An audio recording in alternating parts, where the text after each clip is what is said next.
Our next speaker is going to tell you about the curriculum, why we use the curriculum, and how it's important, and then how to sort of like implement a curriculum on your trip.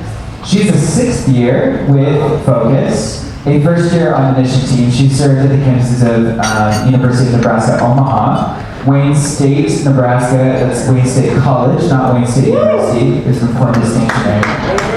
She went back to Franciscan as a missionary after graduating from there. She's been on 8 missions. Controversial opinion about something mundane. She loves glitter and would use it everywhere if she could. She's also afraid of needles, and she let her teammate pierce her ears one time, so that's huge. And then also she dreams of owning a bakery, coffee shop, flower shop in the South someday, and basically wishes that her life was a Hallmark movie. Please welcome up my friend and teammate, Elizabeth Phillips.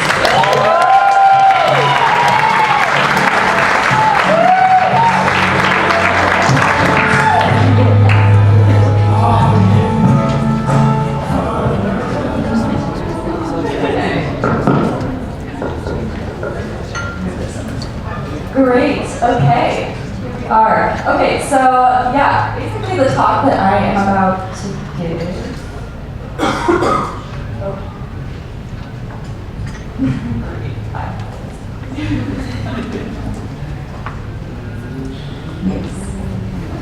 Is going to be giving you guys a vision for the Focus Missions curriculum. So you all have these wonderful curriculum handbooks, and I'm just going to talk you through a little bit about why we have a missions curriculum, why is this something that we ask you guys to do on mission, and why it is important to do it. So hopefully after this talk you'll walk away feeling very inspired to use it and just see how it really aids the mission experience, and it's something that is super unique about Focus Missions that you're probably not going to see most other places. Okay, so I want to start with a question. So if I were to ask you, and this kind of goes back to the talk that we just heard from Jake, but if I were to ask you, what is the purpose of a Focus Mission trip, what would you say? Can I have volunteers just shout out some answers? To know Jesus and make him known. Yes. What else? Charity and truth. Woo! Yes, charity and truth. Any other thoughts? Give of our very selves. Give of ourselves. Great, yeah, so these are all things that we are doing on a mission trip. And Jake gave a great vision for how we are going to be serving the poor on the ground, both their physical and their spiritual needs. I want to talk a little bit about how these mission trips can be very beneficial, not just for the people that we're serving, but for the students that we're bringing with us. So just shift our lens a little bit to look into that. So yeah, I think one big goal that I really want to emphasize on this mission trip is to help create encounters for our students with Christ. This is critical and key. A lot of you guys probably have had encounters with Christ on a mission trip. Maybe some of you are even here because you went on a Focus mission trip. So we know that these trips have the capacity to be very powerful and life-changing. So yeah, I'm going to go through a few different ways that a Focus mission is an opportunity to facilitate these encounters. The first one should be pretty obvious, and hopefully all these things are very familiar to you because you're full-time missionaries. But the first one that I want to go through is spending time with our students. Speak closer. Okay, so spending time with our students. A mission trip, most of them are going to be a week long, some might be longer, which is great. So you have the opportunity to spend a lot of time with your students on mission, which is awesome. So I did a little math, there are 168 hours in a week. So if you cut out sleep time, you're potentially spending just over 100 hours with your student uninterrupted for a week. And if you think about your job as a missionary at campus, what are we trying to do? We're constantly trying to spend time with our students. But it's often so difficult to find that time. But on mission, you are just handed this opportunity to walk with them nonstop for a week. And so when are we ever going to get that opportunity any other time? Probably not often. And so we really want to make sure that we're taking advantage of this. And often we find, we talk about the accompaniment of our students. Through that relationship, our students should be more disposed to receive the truth. As they come to know us and trust us, or encountering Christ on the mission, their hearts will be more disposed to receive the truth. So they're in a really good place here. Another way that we're facilitating encounters on mission is through prayer and sacraments. obviously we're doing daily prayer and holy hour, and that is going to be probably the number one way that they come face to face with Christ and are able to hear his voice. And then one last thing that I want to share with you is, we're going to facilitate these encounters through the words that we share. So I'm going to share a quote here. So a little while ago, the missions team, we were doing a team development on sharing the gospel. So we went through the discipleship article. Many of you have probably read this one before, but this quote really stood out to me, so I just want to share it with you all. And it says, "There is no true evangelization if the name, the teaching, the life, the promises, the kingdom, and the mystery of Jesus of Nazareth, the Son of God, are not proclaimed." Okay, so this comes from Evangelium Nunciandi. And so it's basically speaking to the point that we're not truly evangelizing if we don't actually proclaim the truth and proclaim the gospel. Right? And so we can do this through our words and actions, through accompanying our students, but we need to do it, audibly through our words, sharing the truth. And so this leads me into the curriculum, which is what we're here to talk about. This is why it's important, because the curriculum is formatted in such a way that it is walking through everything that you need to share verbally with your students to form them in a Catholic worldview.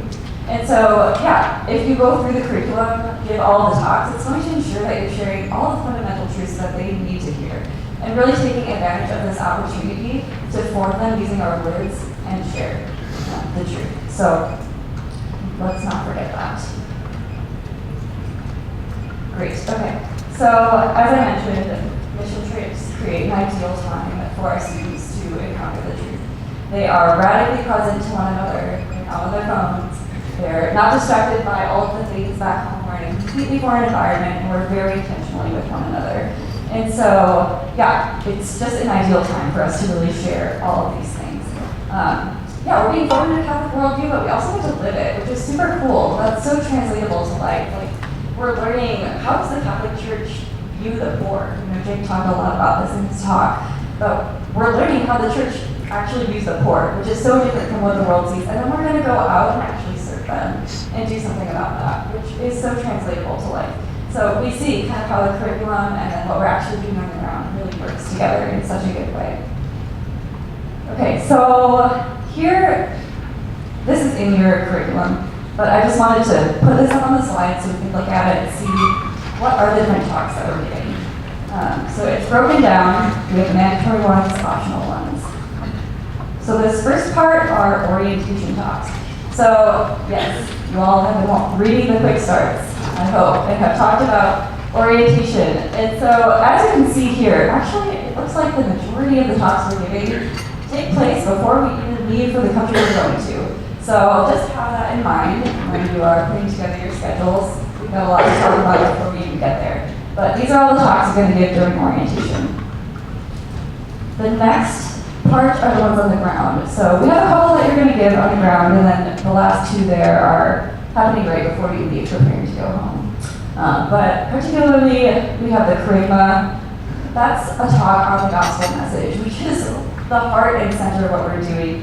We talk about all the time on campus, sharing the gospel with our students. This can be a pivotal moment for someone to hear the truth proclaimed in a convicting way and say, I want to receive that into my heart in a new way and make a change in how I'm living my life to respond to this message. Right, and so giving that talk and doing it well is so critical. It can have truly life-changing impacts on a student based on how well we do that. So keep that in mind, that's a high point. And then, we have just a couple here for debriefing to really help our students to process the whole experience of the mission trip, figure out what does this look like when I go home, how am I going to live this, and then go home with commissioning prayer. So that walks you through the different ones that you can expect, and then if you have a longer mission and want to talk about some of these other topics, those are all there on the bottom. So that is just a snapshot of what all you will be covering in your curriculum. Great. And one other point I want to make too on these talks is they're a really good opportunity to spur a better conversation and a deeper conversation with your students.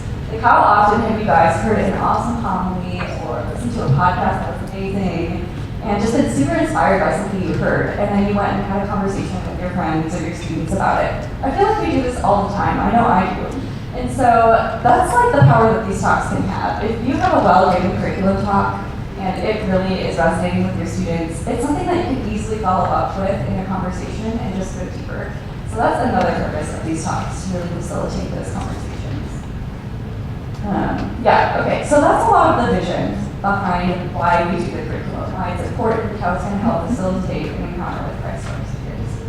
The next thing I want to talk about are a few more practical notes when it comes to preparing and implementing your talks. Okay, so I have another question. Feel free to shout out some answers. But what could happen if you or your teammates fail to adequately prepare your talks? Any thoughts? Won't give that. Yes, you might not give them at all. I miss important details. Yeah, you could easily miss key points, important details. Next time. Yeah, it could just be very poorly given. Yeah, so all of these things, great, thank you guys. So yeah, I just want to emphasize, good preparation is so key when it comes to giving these talks. You can tell the difference between a well-prepared talk and one that's not. So please, please do not just read out of the handbook. Don't just show up, open it up, and this is the first time I'm seeing it, now I'm going to give it. Don't do that. Bad idea. And please make sure that you are sharing this vision with your teams as well. Do what you can to prepare. It's going to be worth it in the long run. Something I recommend is during orientation, going over some of those talks, practice some of them. Take time to do that. Especially if you have a first-year teammate who maybe has never been on a mission trip, hasn't seen this done, could be feeling nervous. That's going to be very helpful and pay off in the long run.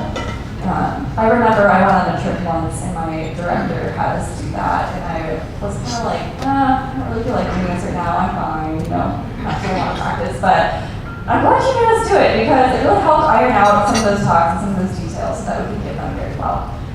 So just want to encourage you guys to do that. The next thing, I think Brittany mentioned this a little bit when she was speaking, but we've heard it a lot, just bring the talks to prayer. That is going to be so key. I know in my experience of giving talks, if I've taken something to the Lord and asked Him specifically, like, Lord, what do you want me to share here on this topic? What do you want me to talk about to these students? Those are some of the best talks I've given, the ones that have come from my prayer, because I'm allowing the Lord to share what He wants to be shared. And so, yeah, take it to prayer and see what He's stirring. Is there anything in the talk that's really striking you, that's really standing out? That just really inspires you. Speak about those points in particular. It's just going to be a good rule of thumb, I think, in preparing your talks. Make sure that you pray about them. Okay, so I want to share a little example of what not to do.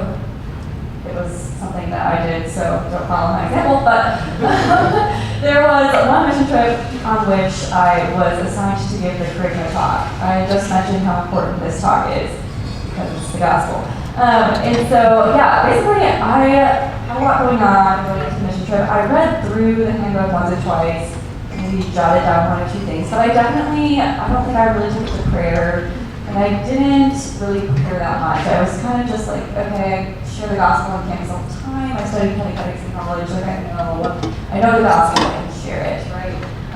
And so I went in, and it came time to give this talk. First of all, it was very late at night, and our students were visibly tired and wanted to go to bed. But it was in the schedule, so we did it.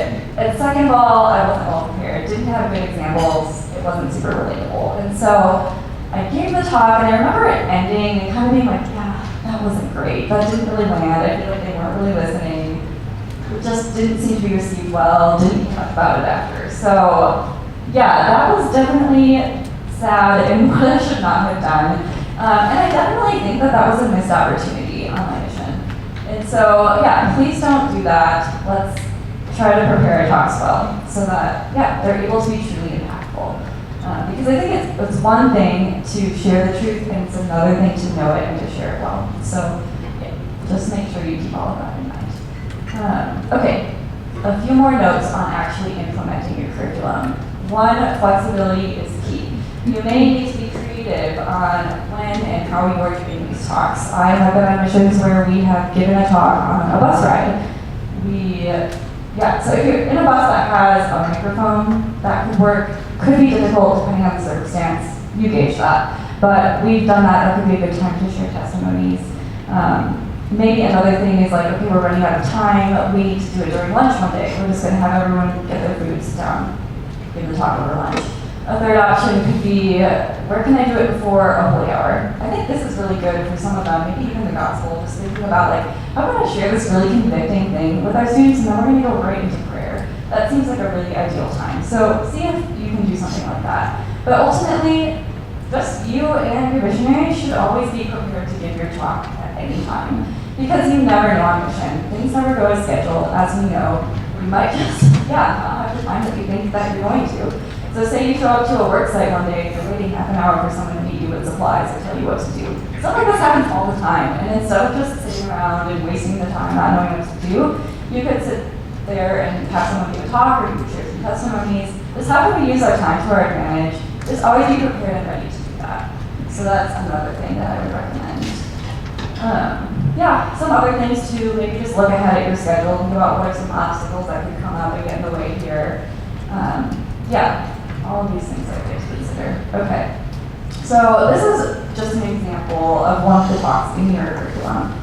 You all have seen this because you've been looking in there, but each one of the talks has a beginning portion like this, which is really going to be very helpful for you when it comes to actually preparing. And so the first thing to point out here is the goal. Okay, we want to make sure that we know where we're going with all of our talks. So if there's one thing that our students walk away with knowing and feeling convicted of, this goal can really serve as that for you for the talk.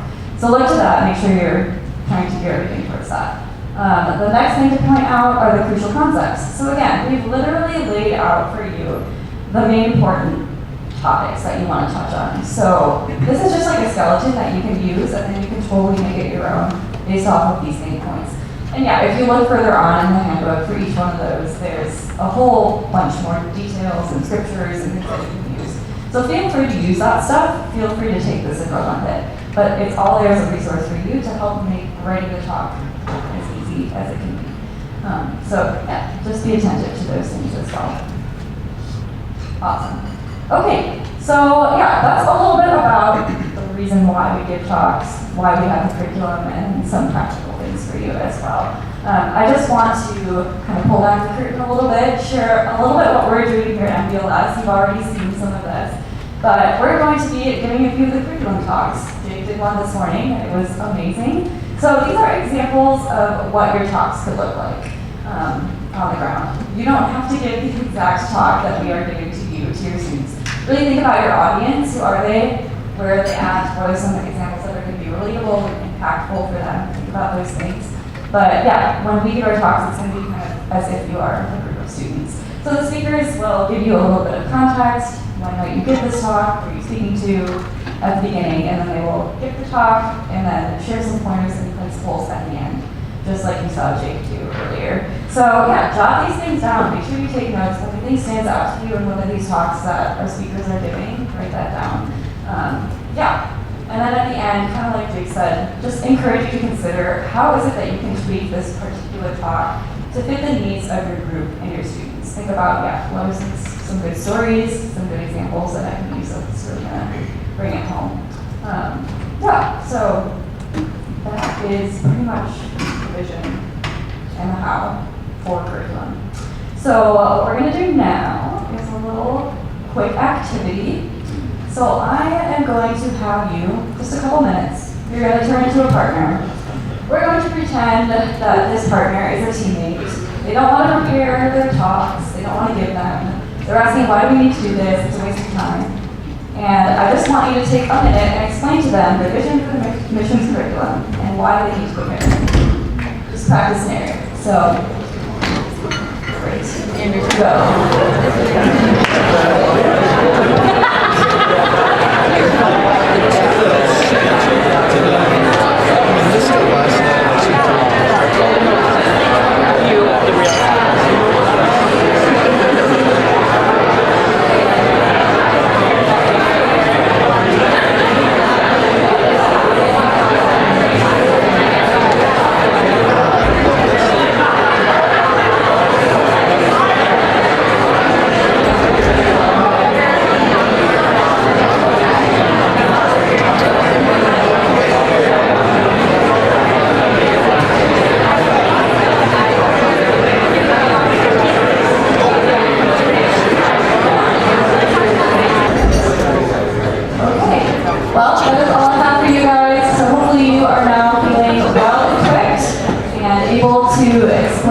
vision behind why we do this curriculum and convicted that it's important to include in your trips. So, yeah, thanks guys.